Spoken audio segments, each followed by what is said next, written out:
Raoul Salvatierra s'était habitué à dominer la ville du regard. Depuis la baie vitrée de son bureau, au 20e étage d'une tour de verre à Monterrey, il contemplait le flot des voitures. Les panaches de fumée montant des usines, et la foule affairée qui grouillait en bas comme une marée anonyme. Dans ses yeux se mêlaient mépris et satisfaction. Pour lui, cette fourmilière humaine n'était qu'un mécanisme au service de sa fortune, une gigantesque horloge dont il possédait les rouages. Ce lundi matin, la salle de réunion vibrait d'une tension silencieuse. 5 hommes en costume, immobiles, attendaient son verdict. Raoul, tasse de café noir à la main, le visage figé dans une expression de pierre, parcourait les chiffres d'un contrat de plusieurs millions. « Je me moque de la manière, dit-il enfin d'une voix grave.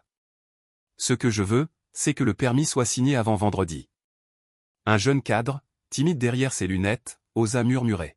« Mais, ingénieur, le terrain n'a pas encore l'autorisation environnementale. » Raoul abattit sa main sur la table avec un bruit sec. « Et alors ? Trouvez le fonctionnaire adéquat. Mettez-lui l'enveloppe dans la main et qu'on en parle. Plus. Nous n'avons pas de temps à perdre avec ces absurdités administratives. » Le silence s'abattit, lourd comme une pierre tombale.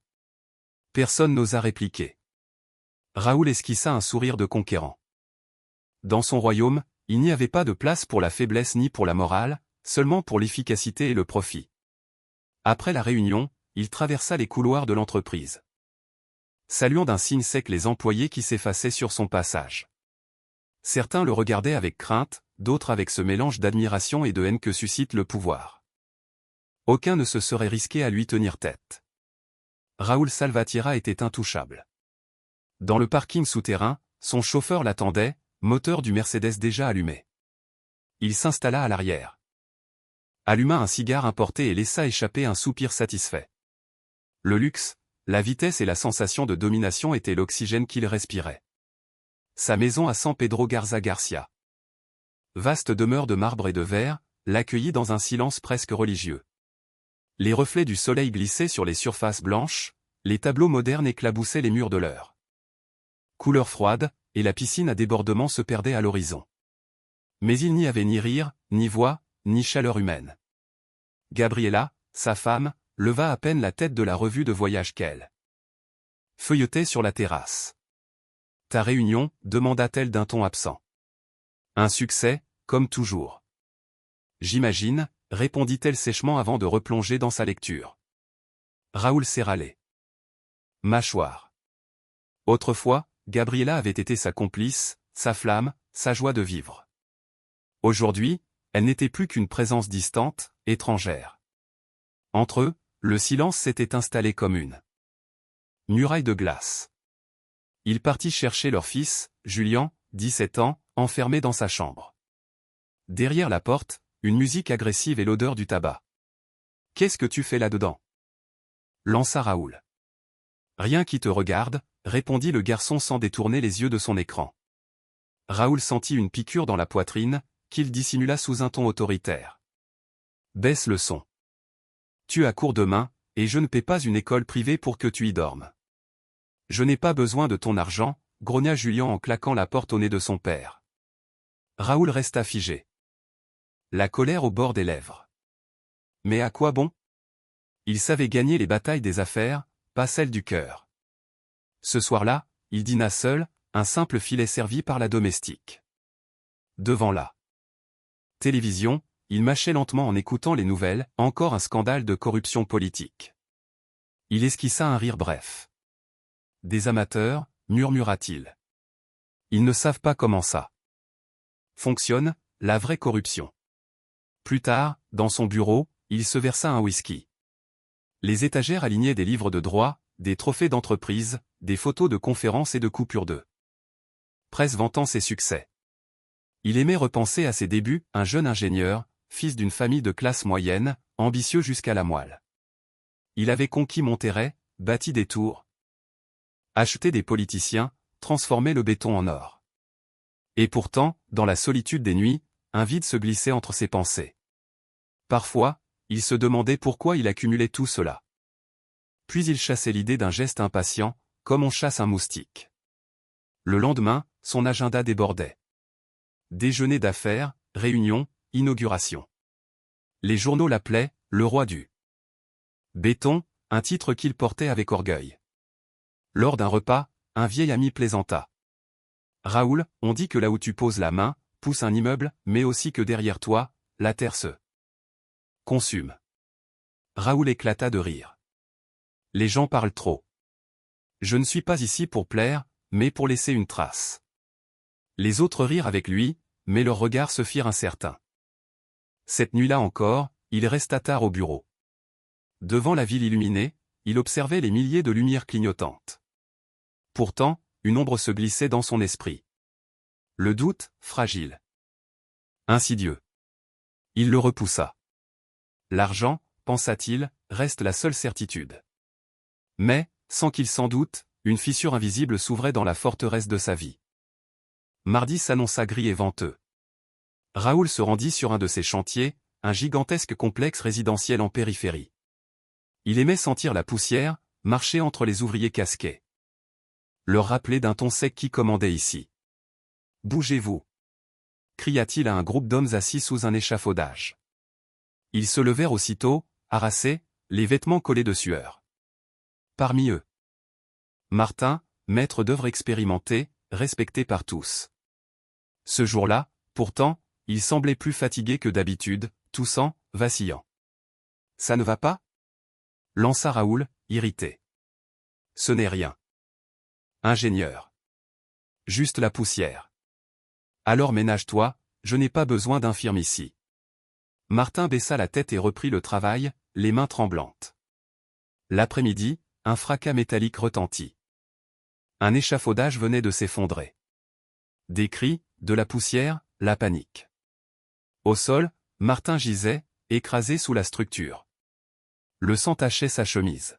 « Appelez une ambulance » ordonna Raoul. Tout en pensant déjà au retard, aux pertes, aux chiffres. Mais l'ambulance arriva trop tard. Martin mourut sur la route de l'hôpital. La rumeur se propagea aussitôt, l'accident aurait pu être évité si la société avait respecté les normes de sécurité qu'elle contournait pour économiser. Un ouvrier, couvert de poussière, osa s'approcher. Il vous l'avait dit, ingénieur, que l'échafaudage était instable. Vous le saviez. Raoul le foudroya du regard. Fais attention à ce que tu dis. La vérité n'a pas besoin d'attention, répondit l'homme avant de s'éloigner. Gabriela l'attendait ce soir-là, sombre. J'ai entendu parler de ton ouvrier. Ce n'était pas mon ouvrier, c'était un employé comme un autre. Il connaissait les risques. Et toi? Tu n'avais pas le devoir de le protéger? Raoul soupira, agacé. Ne commence pas. Un jour, Raoul, tout ce que tu crois tenir s'effondrera, murmura-t-elle. Il monta sans répondre, s'enferma dans son bureau et but jusqu'à sentir la brûlure du whisky effacer à peine l'image du corps brisé de Martin. Les jours suivants furent un tourbillon. La veuve de Martin se présenta à ses bureaux. Un petit garçon accroché à sa main. Mon mari est mort en travaillant pour vous. Je ne demande pas grand-chose, seulement une aide pour mon fils. Raoul détourna le regard. L'entreprise versera l'indemnité prévue par la loi. Il n'y a rien d'autre à dire. Une indemnité? Vous croyez qu'un papier me rendra mon mari? Elle partit, laissant dans le bureau un silence plus pesant qu'un cri. Ce soir-là, à table, Julien éclata. Tu dors bien, papa? Après ce qui s'est passé? Tu ne comprends rien, répondit Raoul. Le monde fonctionne ainsi. On prend des risques, on perd parfois. Non. Toi tu risques ton argent. Eux, ils risquent leur vie. Les mots du fils frappèrent plus fort que n'importe quel reproche. Gabriela se leva, lasse, et quitta la pièce. Raoul resta seul. Les poings serrés. Les journaux s'emparèrent de l'affaire. Articles, enquêtes, rumeurs de corruption. Le nom de Salvatierra commençait à perdre son éclat. Même ses associés l'évitaient.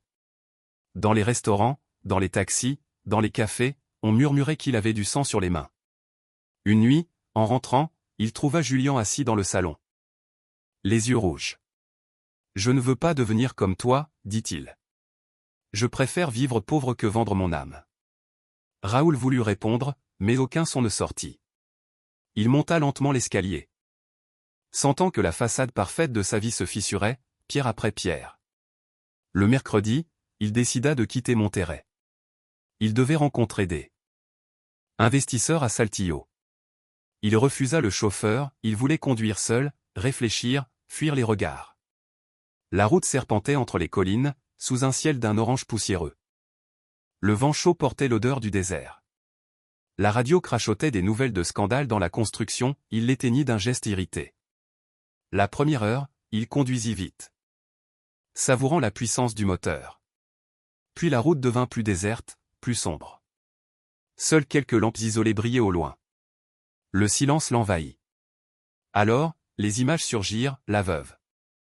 Le sang, le regard de son fils. Il tenta de chasser ces spectres, mais ils revenaient sans cesse.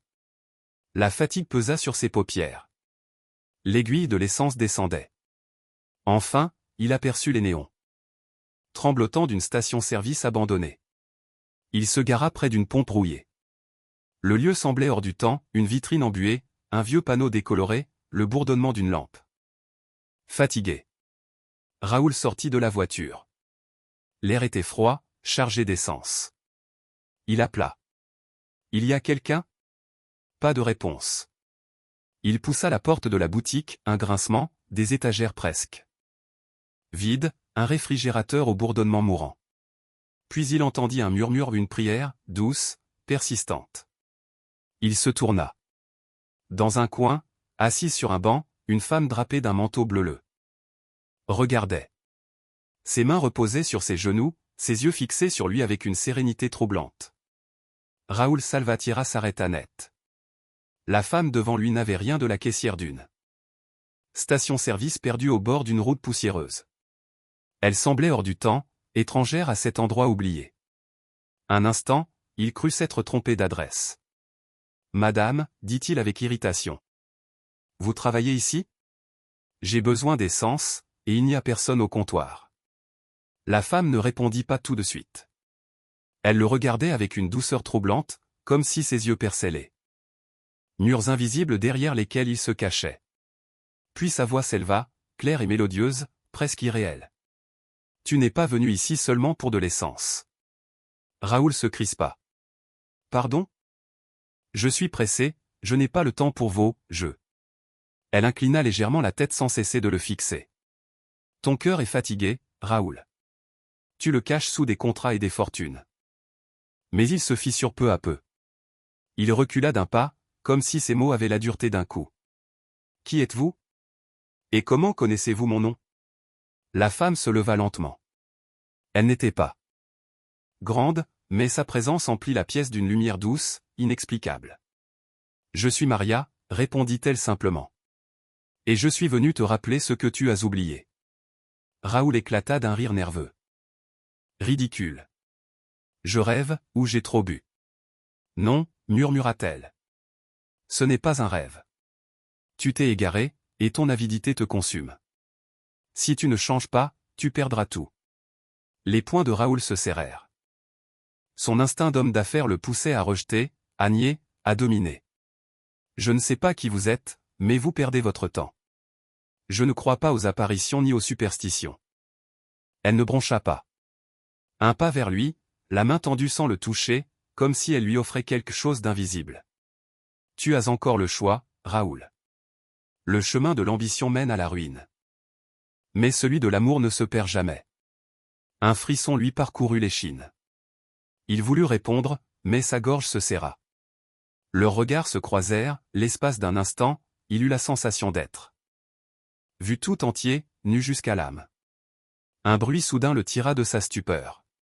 Le grondement d'un camion sur la route. Il cligna des yeux, la femme avait disparu. Le banc était vide. La station-service, redevenue muette et déserte, semblait n'avoir jamais été habitée. Raoul sortit précipitamment, le cœur affolé, monta dans sa voiture et démarra d'un geste tremblant. En regardant dans le rétroviseur, il ne vit plus qu'une tache d'ombre avalée par la nuit. « C'est impossible, marmonna-t-il. » Mais sur la route noire et silencieuse, la voix de Maria résonnait encore dans sa tête. Ton avidité te consume.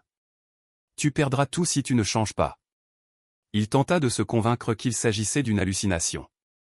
Pourtant, au fond de lui, il savait que non. Il arriva à Saltillo peu après minuit. Nerveux et transpirant. Dans le hall du grand hôtel, son reflet lui parut étranger. Même après une douche glacée, le visage de la femme restait gravé sous ses paupières. Toute la nuit. Il se tourna et se retourna, hanté par la voix qui murmurait dans son sommeil. À l'aube, il enfila un costume impeccable, ajusta sa cravate, essaya un sourire mécanique devant le miroir. Rien. Ce n'était qu'un rêve, se répétait-il. Une illusion de fatigue. La réunion avec les investisseurs se déroula comme d'habitude, chiffres, promesses, prévisions. Sa voix sonnait ferme, maîtrisée. Mais au milieu d'une présentation, la phrase jaillit de nulle part, le traversant comme une lame, « Tu perdras tout si tu ne changes pas ». Il bafouilla chose inouïe pour lui avant de reprendre. Contenance sous le regard étonné des financiers. Quand la séance s'acheva, il refusa toute célébration. Il voulait rentrer à Monterrey. « Je conduis moi-même », dit-il à son chauffeur. Sur la route du retour, le ciel se teinta d'un rouge inquiétant. Les collines se découpaient comme des cendres. Raoul alluma la radio, passa un appel, chercha à fuir ses pensées.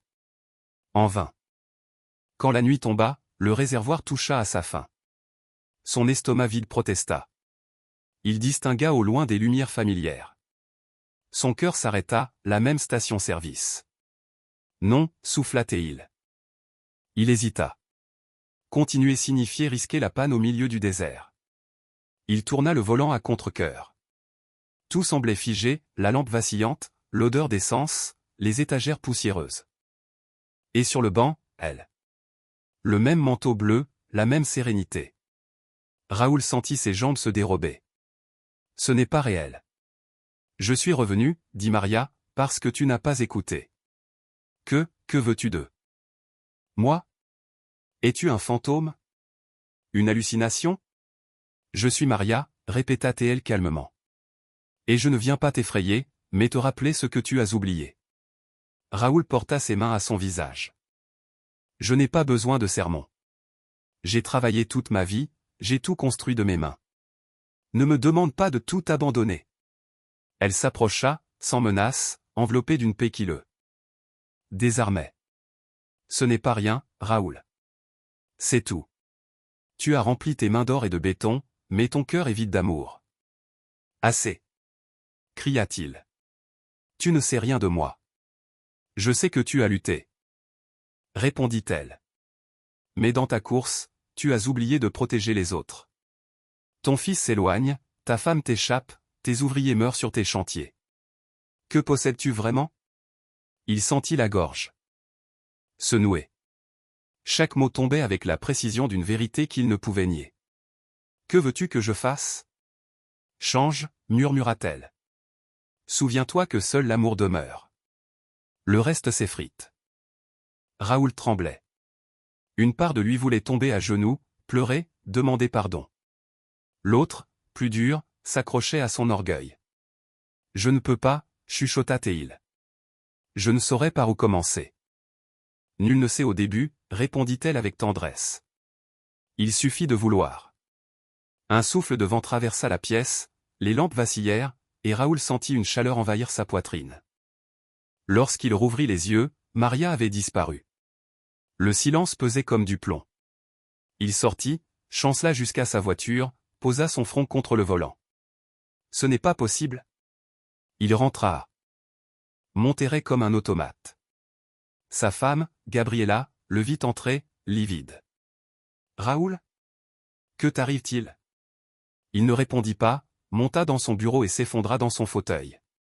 Il alluma une cigarette, tenta de croire que tout n'était que fatigue et remords. Mais au fond, il savait. Et cette certitude le glaçait plus que la peur. Les jours suivants, il s'acharna au travail, refusant de penser. De l'aube à la nuit, il signait, ordonnait, menaçait.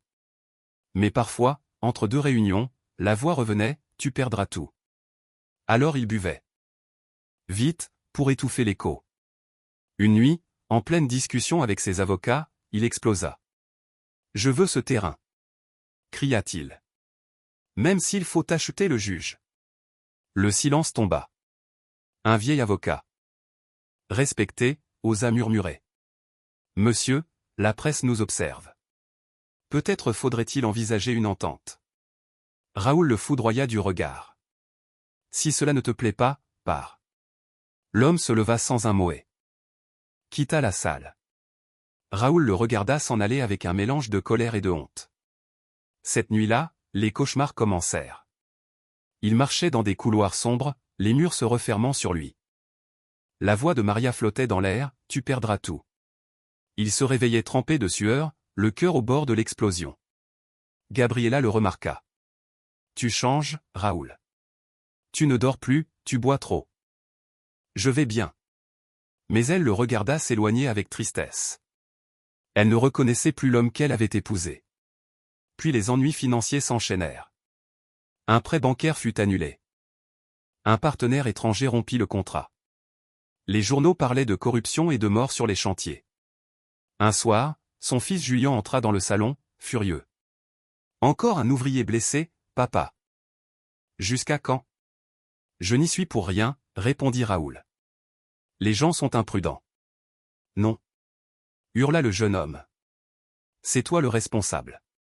Tu ne penses qu'à l'argent. » Raoul voulut riposter.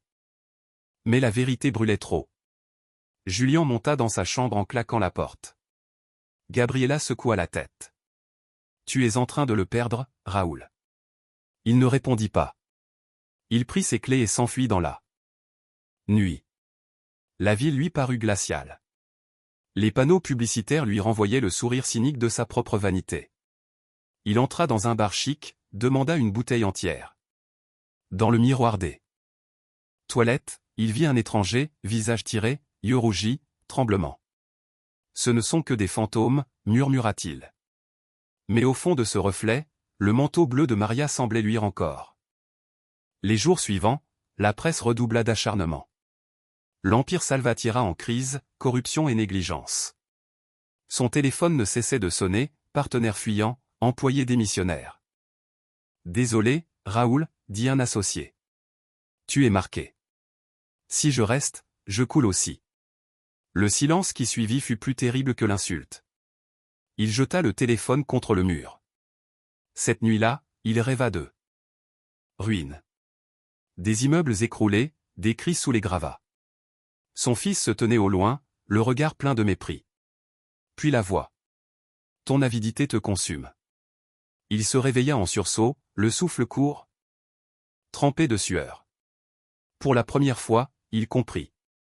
Ce qu'il avait pris pour des avertissements n'était pas une menace, mais une chance. Et il la laissait filer. Il regarda par la fenêtre. La ville dormait, indifférente. Mais lui savait qu'au fond, tout s'était déjà fissuré. Et que la vraie ruine n'était pas celle de ses immeubles, mais celle de son âme.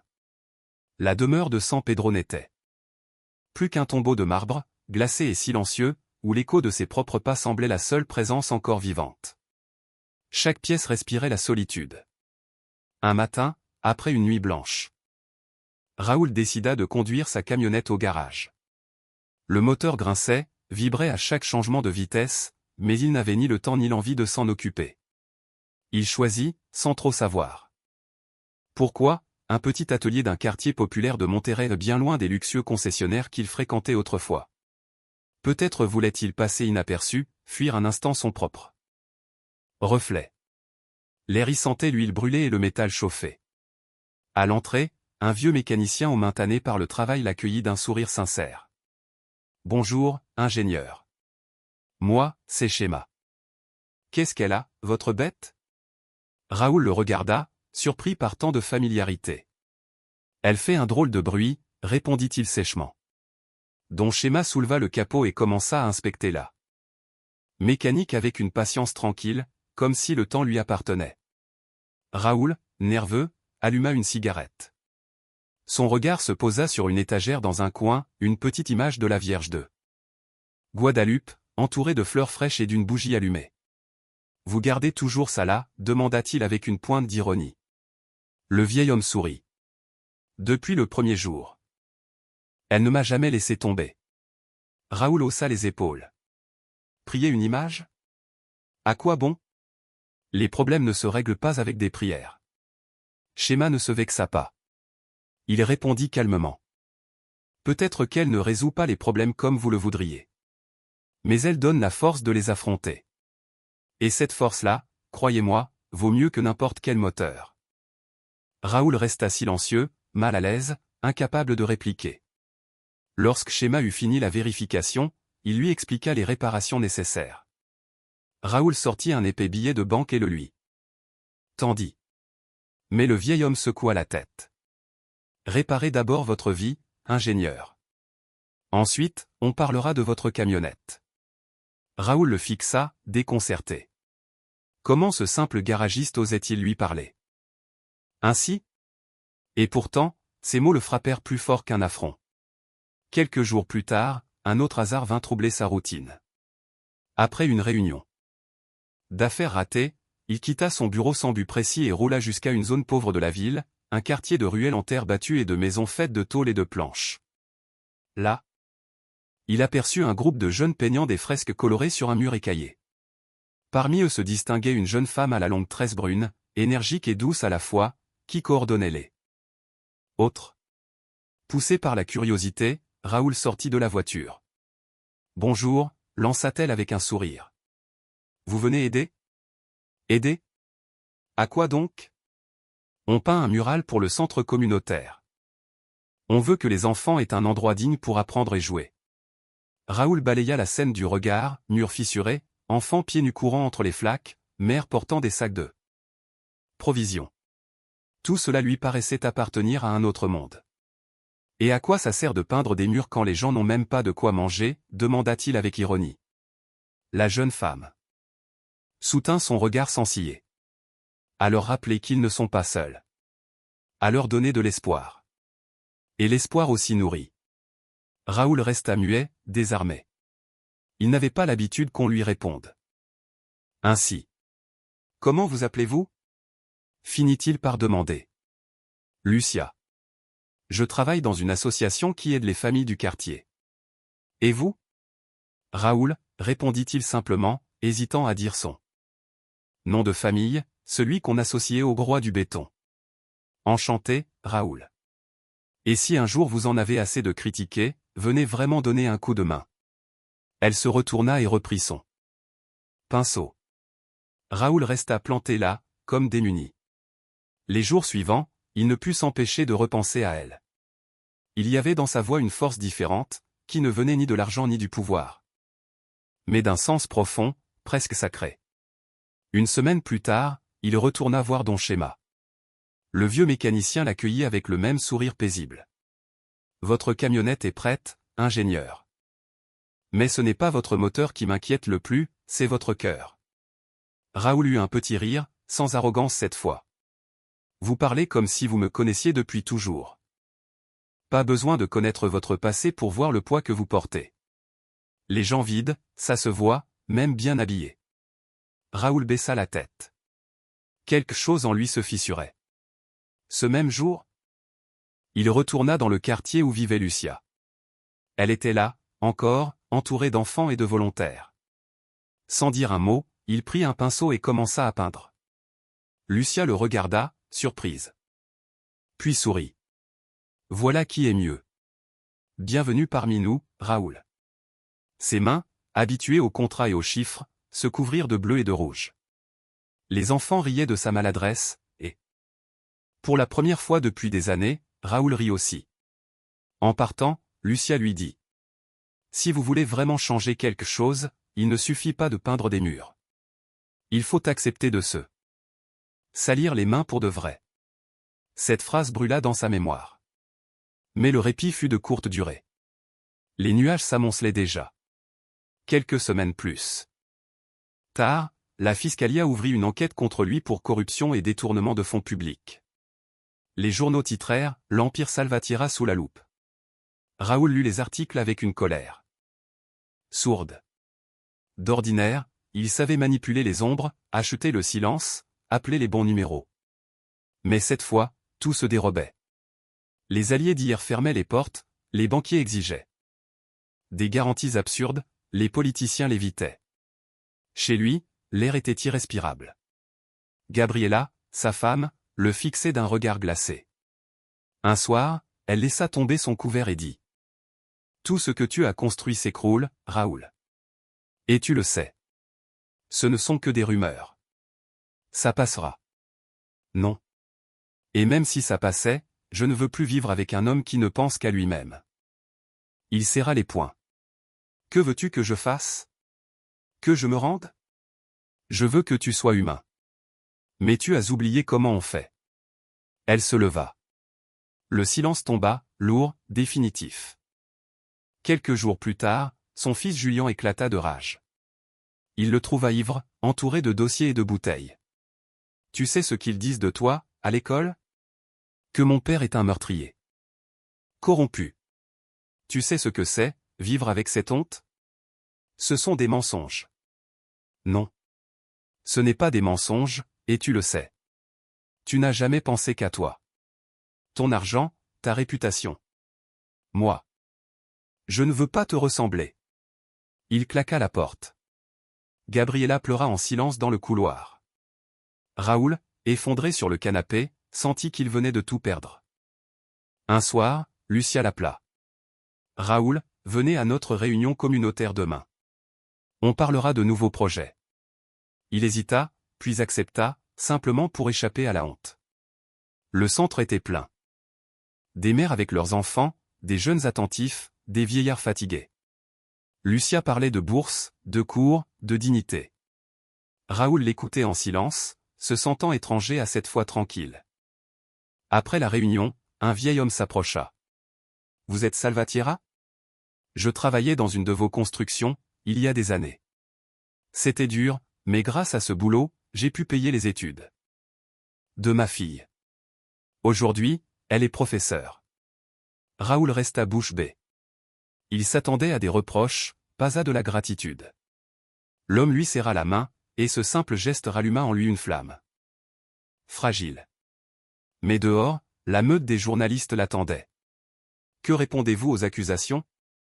Avez-vous détourné des fonds ? Que dites-vous aux familles des ouvriers morts ? Raoul explosa. « Laissez-moi tranquille !» cria-t-il, bousculant un reporter. Les caméras capturèrent la scène. Le lendemain, son visage en colère fit la une. On le montrait comme un monstre sans remords. Lucia l'appela. « Raoul, tu ne peux pas continuer ainsi. La colère ne te sauvera pas. Et que veux-tu que je fasse ? Je ne sais plus comment changer. Commence par reconnaître tes fautes. L'humilité ne t'affaiblira pas, elle te rendra humain. » Raoul raccrocha sans répondre. Il se sentait pris entre deux abîmes, l'orgueil et la honte. Les nuits suivantes furent un enfer. Il buvait jusqu'à s'endormir, mais se réveillait en sursaut, en proie à des cauchemars. Il se voyait marcher parmi des ruines, tandis que son fils, au loin, le pointait du doigt. Un matin, incapable de supporter davantage, il sortit conduire dans la ville endormie. En passant devant le garage de Don Schéma, il l'aperçut, seul, allumant une bougie devant la Vierge. Le vieil homme leva la main, comme s'il l'attendait. Raoul continua sans s'arrêter, mais cette image resta gravée dans sa mémoire. Quand il rentra chez lui, Gabriela dormait sur le canapé, une valise à ses pieds. Il s'approcha, voulut la réveiller, puis se ravisa. Elle semblait si lasse, si épuisée d'aimer. Il monta dans son bureau, se servit un verre, mais l'alcool ne lui apporta aucun refuge. Devant la fenêtre, il contempla la ville et comprit enfin, son empire s'effondrait, et peut-être fallait-il qu'il s'effondre pour qu'il puisse renaître. Cette nuit-là, désespéré, il prit sa voiture et roula sans but. Les lumières de Monterrey s'effacèrent derrière lui. La route devint déserte, la nuit immense. Le voyant d'essence s'alluma, réserve. Il soupira, las. Au loin, il distingua les néons tremblants d'une station-service. Il hésita, puis tourna. Tout était pareil qu'autrefois, les pompes usées, la lampe bourdonnante, les étagères poussiéreuses. Raoul descendit, le cœur battant. En entrant, il la vit. Assise sur le même banc de bois, drapée dans un voile bleu, baignée d'une lumière douce sans source apparente. Non, pas. Encore, murmura-t-il. La femme le regarda avec une infinie tendresse. Tu es revenu parce que tu en avais besoin. Je perds tout, sanglota-t-il. Ma famille, mon entreprise, mon nom, tout m'échappe. Je t'avais prévenu, répondit-elle calmement. Mais il n'est pas trop tard. Tu peux encore choisir. Que veux-tu que je fasse? Dis-le-moi. Cesse de servir l'argent. Apprends à servir les autres. Raoul eut un rire nerveux, étranglé. Servir?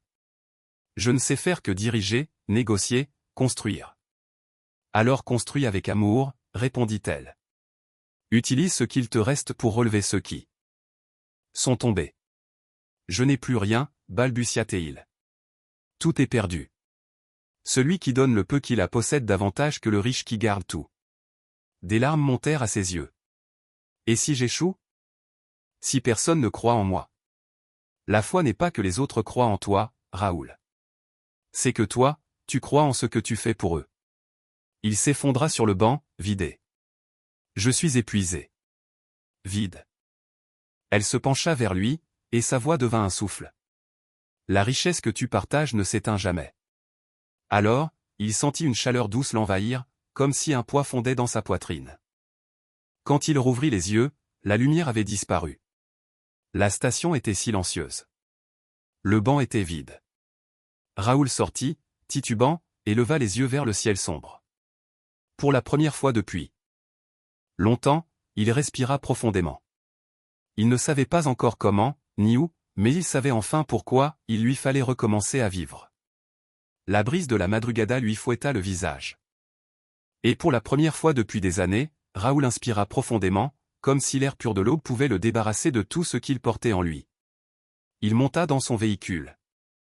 Posa son front contre le volant et resta là un moment, immobile, les mains tremblantes. Il ne savait pas encore ce qu'il devait faire, mais il savait ce qu'il ne pouvait plus faire. Continuer comme avant. Revenir à Monterrey et feindre que rien ne s'était passé lui semblait désormais impossible. Les mots de Maria résonnaient encore dans sa tête, brûlants, indélébiles. Il mit le moteur en marche et conduisit lentement, la pensée tourbillonnante. Des images défilaient, dont Schéma allumant sa petite bougie devant la Vierge, Lucia, droite et calme. Lui disant simplement, ici, il y a toujours quelque chose à faire, et Julien, son fils, hurlant qu'il ne voulait surtout pas lui ressembler. Ses souvenirs, épars, commencèrent à s'assembler en lui comme les fragments d'un miroir brisé. Quand il atteignit la ville, l'aube se levait derrière les montagnes. Le ciel prenait cette teinte d'or pâle qui annonce un nouveau jour. Raoul arrêta la voiture sur le bas-côté et contempla le spectacle silencieux du soleil naissant. Cette lumière qui ne demandait rien, qui se donnait à tous sans distinction, lui rappela soudain ce que signifiait la grâce. Dans le calme de la route déserte, il murmura. Si tu es vraiment là, si c'est bien toi qui m'appelles, montre-moi comment. Le silence répondit, mais au fond de lui, quelque chose venait de se fissurer. Le poids du désespoir s'était allégé, remplacé par une étincelle ténue, fragile, mais bien réelle, l'espérance. Ce matin-là, Raoul se leva. Différent. Il ne pouvait pas expliquer pourquoi, mais une décision, minuscule encore, vivait en lui. Il avait passé la nuit à tourner dans son lit, hanté par la voix de Maria, la richesse que tu partages ne se perd jamais. Avant même que le jour ne se lève, il descendit à son bureau. Les maquettes de ses projets, les cadres d'honneur, les photographies officielles s'étalaient sur les murs. Tout un empire figé dans sa propre gloire. Et pour la première fois, au lieu de fierté, il ressentit de la honte. Chaque objet semblait un témoin muet de son orgueil et de son avidité. Il ouvrit un tiroir et en sortit un épais dossier, titre de propriété, actions, contrat, part d'entreprise. Il les empila sur la table et les contempla longuement. Il savait ce qu'il devait faire, même si cette pensée lui glaçait le sang. Gabriella le trouva là, le regard perdu sur les papiers. « Qu'est-ce que tu fais » demanda-t-elle avec méfiance. « Je vais vendre ce qui reste. » Elle fronça les sourcils. « Vendre ? Tu es devenu fou ? C'est tout ce qu'il nous reste. » Non, répondit Raoul d'une voix lasse. Il ne nous reste plus rien. Rien que des dettes, des procès et des ennemis. Mais ce peu qui demeure, je veux l'utiliser pour quelque chose qui ait du sens. Gabriela le regarda comme si elle découvrait un étranger. Pendant des années, elle l'avait vu se battre pour chaque centime, manipuler, trahir, tout sacrifier à son pouvoir. Et voilà qu'il parlait de renoncement. Depuis quand ces choses te préoccupent-elles? Lança-t-elle, ironique. Depuis que j'ai compris que j'avais tout perdu, même entouré de richesses. Elle resta silencieuse, incertaine.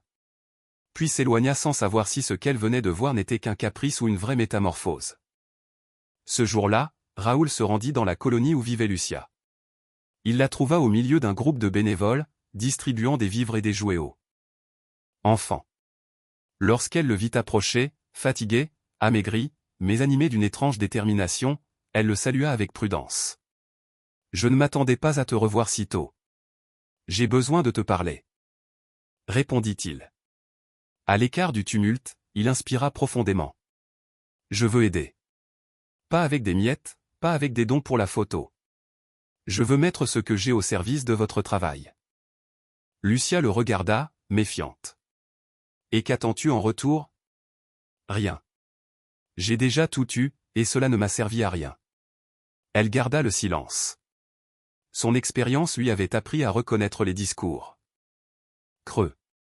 Mais dans les yeux de Raoul, elle eut une sincérité douloureuse. « Très bien, dit-elle enfin.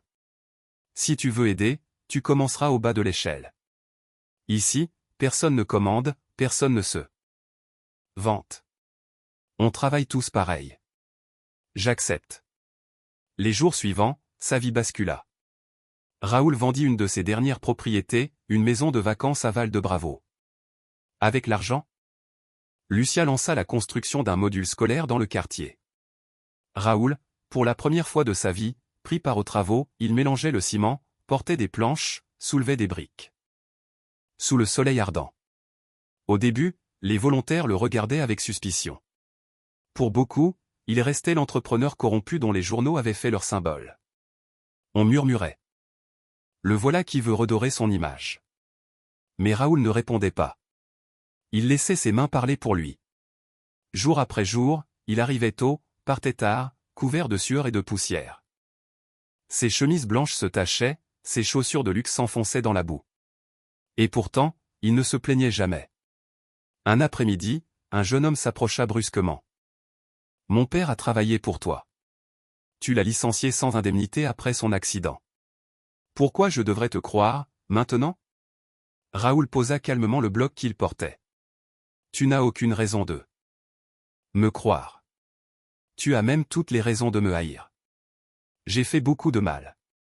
Mais si je suis ici, c'est pour tenter de réparer, même un peu, ce que j'ai détruit. » Le jeune homme resta muet. Puis s'éloigna. Mais dans son regard, la colère s'était adoucie. Un matin, Gabriela vint sur le chantier. Elle le vit couvert de poussière, riant avec des enfants. Cette image la bouleversa. « Je ne t'ai jamais vu ainsi, dit-elle doucement. »« Moi non plus, répondit-il avec un sourire triste. Elle soupira. « Je ne sais pas si je pourrais te pardonner. Tout ce que tu as fait. Je ne te le demande pas, laisse-moi seulement essayer d'être meilleur. » Cette nuit-là, pour la première fois depuis des mois, Gabriela ne dormit pas dans la chambre d'amis. Elle revint partager le même lit, en silence. Ce simple geste fut pour Raoul une promesse de lumière. Le chantier avança vite. Les enfants regardaient les murs. Fraîchement peints avec des yeux émerveillés. Raoul, épuisé mais heureux, sentait qu'à chaque brique posée, un peu de sa culpabilité s'effritait. « Je ne pensais pas que tu tiendrais parole. » dit Lucien un soir. « La plupart viennent, promettent et disparaissent. Toi, tu restes. »« Peut-être parce que je n'ai plus nulle part où aller, » répondit-il. « Ne dis pas ça. On peut toujours recommencer. Je crois que c'est trop tard pour moi. Jamais. Ce qui compte, c'est ce que tu fais maintenant. » Ces mots le touchèrent plus profondément qu'il ne l'aurait cru. Peu à peu. Même Julien se rapprocha. Lucia lui proposa un jour d'animer un atelier de musique. Il accepta à contre-cœur. En voyant son père, les mains pleines de ciment, il resta bouche bée. Je ne t'avais jamais imaginé comme ça. Moi non plus, dit Raoul. Mais j'essaie de changer. Ce soir-là, ils rentrèrent ensemble. Le silence entre eux n'était plus hostile, c'était un espace neuf où quelque chose pouvait renaître. Pourtant, tout n'était pas simple. Les procès continuaient, les anciens partenaires tentaient de le corrompre à nouveau. Protège ceux qui te restent, lui disait-il. Mais Raoul secouait la tête. Non. Plus jamais. Je préfère tout perdre que me salir encore. Même Gabriella, témoin de sa détermination, commençait à croire à sa rédemption. Un jour, une mère du quartier vint à lui, les yeux pleins de larmes. Mon fils n'a jamais eu une salle de classe digne. Grâce à vous, il en a une maintenant. Ne me remerciez pas, dit Raoul. La voix tremblante. Je ne fais que rendre un peu de ce que j'ai volé. Lorsque les classes furent inaugurées, il n'y eut ni discours officiels ni caméra. Seulement des rires, des couleurs. Et la joie simple des habitants. Raoul, debout à côté de Lucia, sentit une paix qu'aucune fortune ne lui avait jamais donnée. Voilà ce que signifie servir, dit-elle. Et c'est tout ce que je veux. Désormais, répondit-il. Les années passèrent. L'homme que l'on appelait jadis le roi du béton avait disparu. Il vivait simplement, dans une petite maison près du centre communautaire. Sa fortune envolée, ses voitures vendues, ses cravates troquées contre des chemises modestes. Mais sur son visage, brillait une chose qu'on ne lui avait jamais vue. La sérénité. Chaque matin, il conduisait jusqu'au centre. Le lieu avait grandi, un réfectoire, une infirmerie, un jardin potager où les familles cultivaient ensemble. Lucia dirigeait toujours. Infatigable, et Raoul travaillait à ses côtés, humble et constant. Les habitants, d'abord méfiants, avaient fini par le respecter. Non pour son nom, mais pour sa présence fidèle, jour après jour. Sous le soleil ou la pluie. Un après-midi, tandis qu'il peignait un nouveau mur, Julien arriva, la guitare à la main. Les enfants accoururent pour l'écouter chanter. Raoul, en retrait, sentit ses yeux se mouiller. Ton fils est fier de toi, murmura Lucia. C'est plus que je n'aurais osé espérer, répondit-il. Gabriella, elle aussi, avait changé. La grande demeure de San Pedro n'était plus qu'un souvenir.